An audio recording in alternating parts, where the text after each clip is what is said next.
Welcome to the OK Let's Learn podcast. This is two podcasts in one. One where we dive into tons of interesting stories and books, and another where we dive into tons of interesting topics. My name is Kevin O'Keefe. So today,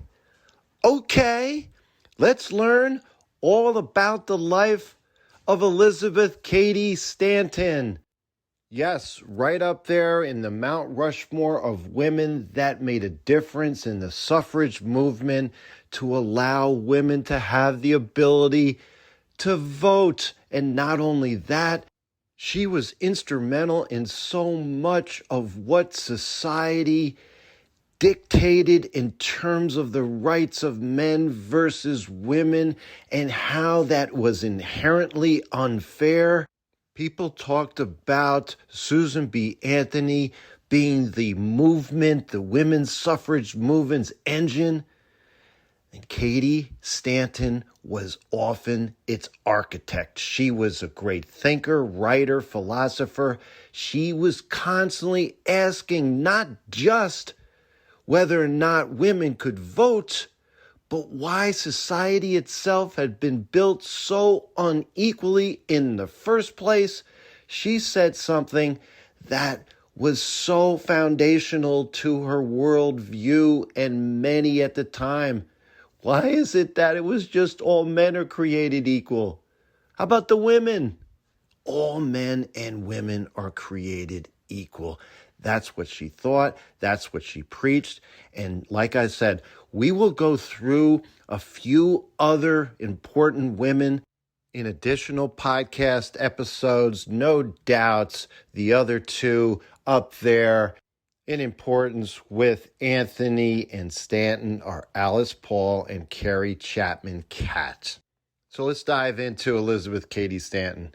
It's funny, when you think of the women's suffrage movement, you think back on that convention. Yeah, wasn't that in upstate New York, the Finger Lakes region, Seneca Falls, right? Yeah. Well, guess why it was held there? That's where Stanton lived. She grew up in Johnstown, which was about 120 miles east of Seneca Falls. And her early foundation was all built around her father. She lived a privileged life early on. She spent her childhood listening to women who had almost no power at all. Why? Because these women would come into Elizabeth's home. Her father, Daniel Cady, was a judge and a lawyer. Her family, they were educated, they were politically connected, and yeah, they were financially comfortable. As a little girl, she would often go into her father's law office and she would hear the plight of these women as they came and went. They were widows. They were trapped in terrible marriage. Some had lost control of their money, their homes, their property. Even in some cases, she heard about women that lost her children. Here's what she learned early on that shocked her and was a reality in mid-1800s. If you married as a woman, your legal identity was often absorbed into your husband's. Under laws called coverture, a married woman could not easily own property on her own. If she earned wages, those wages legally belonged to her husband. In many states, she couldn't sign contracts. You could not sue in court on your own, and if a marriage collapsed, fathers usually controlled custody of the children. In a way, you had more rights being unmarried than married in the mid-1800s. Now, again, this varied by states, but here's the thing. A single woman could sometimes inherit property, conduct business, and control her own finances. But if you were married, forget about it. You had no independence for the most part. I talk about this with a broad stroke. Again, everything depended upon the different state you were in. But this was the reality, and especially in New York, as she heard about the plights of women that came into her father's law office. Again, to drive this point home, if you were intelligent, educated, hardworking, and wealthy before you got married, then you would lose all of that legally once you were married. I mean, she literally, not just figuratively, felt as though women disappeared into the walls of their own homes. Now, this is not to suggest that this was all dark clouds and rain. This was the fundamental part of society, that you had a family, you had a husband, you had a wife, you had children. And of course, this was the prevailing thought at the time. This is how society was built. This was the foundation. But nevertheless, there were people that started vocalizing, wait a minute, is this truly how it should be? And obviously, Elizabeth Cady Stanton was one of the first. And here is what emotionally impacted her so much as a young child. Tragedy struck in the family. Her brother, Eliezer, at age 20, passed away. Elizabeth had 10 siblings, but only 4 survived to adulthood, herself and 3 sisters. And Eliezer was the only male, the last male in the family to carry on the Stanton name, and her father was devastated. So much so that her father said something to her that would last her entire life and shape everything that became so much of her motivation and her struggles and her life view.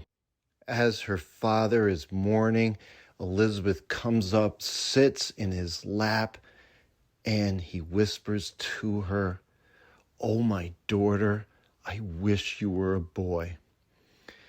It was something she never forgot. It taught her something painful very early. No matter how intelligent you became, society still valued sons differently than daughters. But Elizabeth carried on. She made her family proud in so many different ways. In school, she outperformed boys in every study you can imagine. She loved to debate. She loved to read. And yeah, she loved riding horses in physical competitions. At times, she raced horses so aggressively that proper society ladies considered it unladylike. So here she is now, coming into some of the same circles that Susan B. Anthony became involved in. One of her deeply influential people in her life was her cousin Gerrit Smith. He was a wealthy abolitionist who again believed society could be morally, quote unquote, morally improved. So she ended up becoming part of so many of these thoughts. Another important influence was a lady by the name of Lucretia Mott. She was also an abolitionist, and she was a Quaker like Susan B. Anthony. Years later, people would remember Stanton and Anthony more prominently, but in the 1840s, Lucretia Mott was one of the most respected reformers in America, and that just was the case. But here, along this time period, here's what happened with Elizabeth. She got married at age 24, 1840. He was an abolitionist. His name was Henry Brewster Stanton. Even the wedding, listen to this, the wedding was controversial. Why?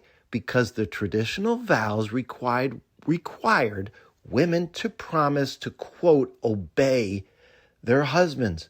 Elizabeth refused. The word was removed. Soon after, the couple traveled to London to see and participate in the World Anti-Slavery Convention. And there, when you had talk about human equality, female delegates were denied full participation simply because they were women. They were literally forced to stay behind a curtain. Lucretia Mott and Elizabeth, this is where they met.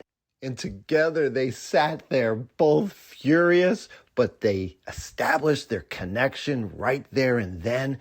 And this is where the idea was born. Hey, we got to go out and we got to spread the word. But Seneca Falls was still 8 years away. That didn't happen until 1848. In the meantime, what happened in Elizabeth's life? Motherhood. Over the next 17 years, she gave birth to 7 children, 6 boys and 1 girl. Most survived into adulthood, which was frankly fortunate for the time period. And yes, her daughter, Harriet Eaton Stanton Blatch, would later become an important suffrage leader herself and help carry the movement into the 20th century. But motherhood was exhausting. Elizabeth obviously loved her children deeply, yet she openly admitted in writing that something that women never said publicly in the 1800s. Domestic life was intellectually suffocating very often while caring for her children and cooking and managing a household. And repeated pregnancies, she sometimes felt trapped between having an enormous intellect and an enormous desire to have some type of career, add something to society, and of course society's expectation of women and raising a family, raising children. You can understand the push-pull. But along this time period, she helped launch this women's revolution. One fascinating detail that a lot of people miss is that Susan B. Anthony actually spent enormous amounts of time with Stanton in her home. Anthony helped raise the children in some cases, a lot of the household logistics, but they planned speeches together and the two worked side by side. Their legendary partnership was so important because, in fact, and you can go back to my episode on Susan B. Anthony, I touched on it then. Anthony was the disciplined one, the organized one. She was the one that went out and traveled and spread the word. Why? Because she was single. She didn't have to raise children. Stanton was the one behind the scenes that was doing all the writing, and she not only wanted to change women's right to vote, but more broadly, women's rights in general. And there was some conflict with Susan B. Anthony, but I'm getting ahead of myself. Now it's 1848. Elizabeth is 32 years old and now living in Seneca Falls, New York. At a gathering with Lucretia Mott and several others, the women decided to organize something that was so unprecedented at the time. A convention focused entirely on women's rights. The Seneca Falls Convention opened on July 19th, 1848. 300 people were there, and Elizabeth unveiled this Declaration of Sentiments, and it modeled directly after the Declaration of Independence. We hold these truths to be self-evident, it declared, that all men and women are created equal. It was revolutionary, but Stanton went even further. She proposed that women should have the right to vote, and obviously this was the seminal moment. Even some supporters thought at the time it was radical, but one person who strongly supported her was Frederick Douglass, who argued that voting rights were essential to equality. He was the famous abolitionist who had escaped slavery. And from that moment forward, everything started to change. Even with women's clothes, there was another important person at the time, Amelia Bloomer, and her name actually gave rise to the type of clothing that women now would start to wear. They called them bloomers. Think about this. Even in public life, women's clothes at the time were restrictive, but now women could get out there while they were working, while they were walking, riding horses, climbing the stairs, riding bicycles, you name it. Even Stanton and Anthony briefly wore these bloomers for a time, but again, this was controversial, no question for the time. The public at some point became so obsessed with the clothing that the women wear that many women suffragists abandoned the style strategically. But again, this was part and parcel of so much of what Stanton was revolting against, what Stanton was talking about so much in her speeches and what she delivered to Anthony in her speeches about this double standard between the freedom that men had and the freedom that women did not have. And one more point regarding the splits, if you want to call it that, some of the differences in approach with Stanton and Anthony. Stanton openly supported divorce reform when discussing divorce publicly was considered something that you just didn't do. She actually also criticized organized religion, which again you can imagine was almost scandalous for the time. And in one of her most criticized takes on what was happening during the time in the aftermath of the 15th Amendment after the Civil War that granted African American men the right to vote. She was so incensed that women were not given the right to vote that she publicly came out against certain communities of men, some immigrants that recently had arrived, and there was huge pushback. Even within the women's movement, there became fractures in the women's movement that ultimately moved into the next generation.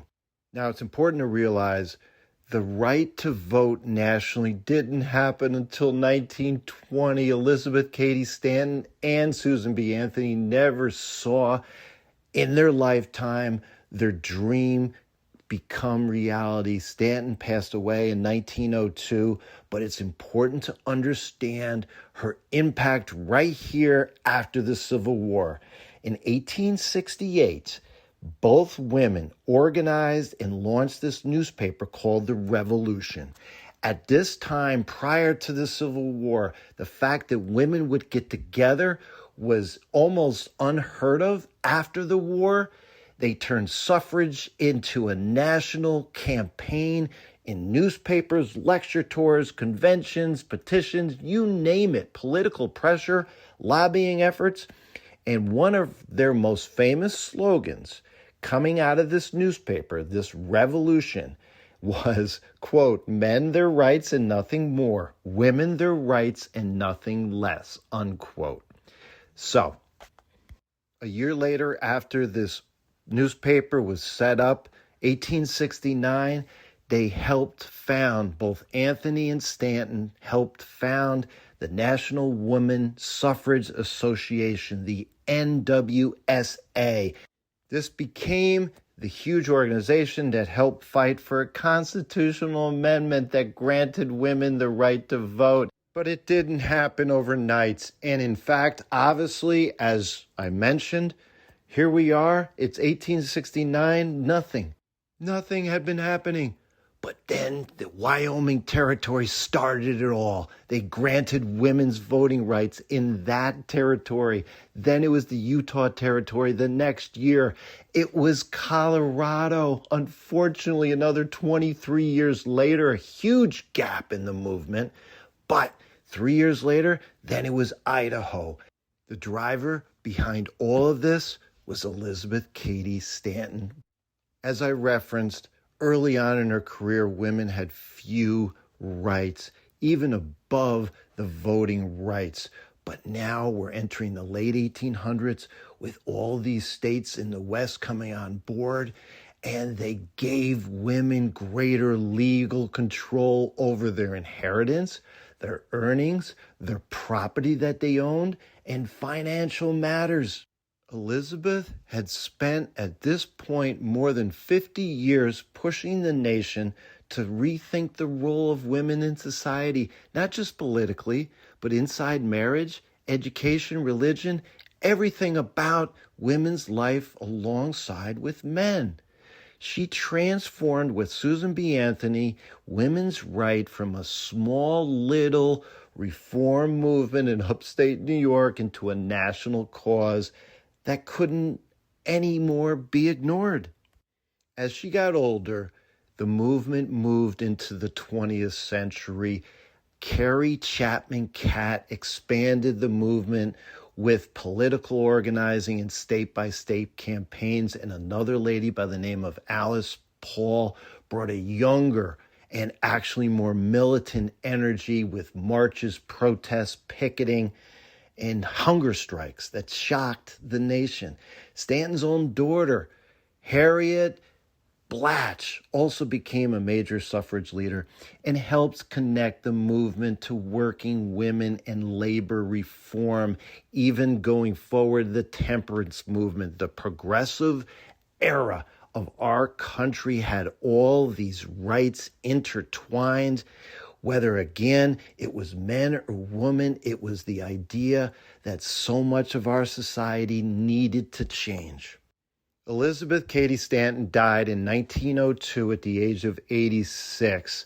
Like I said multiple times, she never saw the 19th Amendment become law in 1920, but her ideas had already reshaped our country. Long before people could imagine women voting, owning, having legal rights, speaking in public, before all this was a reality and people could imagine it, she was thinking it. She was pushing it forward. She was thinking of the next generation, her young child, her young daughter, and all those young girls out there. And guess what? All her ideas, all her thoughts that she pushed for her entire life became reality in our country as we stand here today. Friends, thanks for taking this journey along with me, learning all about the life of Elizabeth Cady Stanton. No doubt we will have future episodes on the women's suffrage movement and the other women that were instrumental to changing our society in the United States of America. We have a Facebook group called OK Let's Learn. We have a YouTube channel that's called OK Let's Learn. Follow the podcast, hit that plus button in the top right-hand corner. That will subscribe you to the podcast. That will give you all future episodes. We're getting out episodes every couple days. If you're curious, you love to learn, you like the podcast, love to have you refer me to any friends, people in your life. And until next time, have fun and keep learning.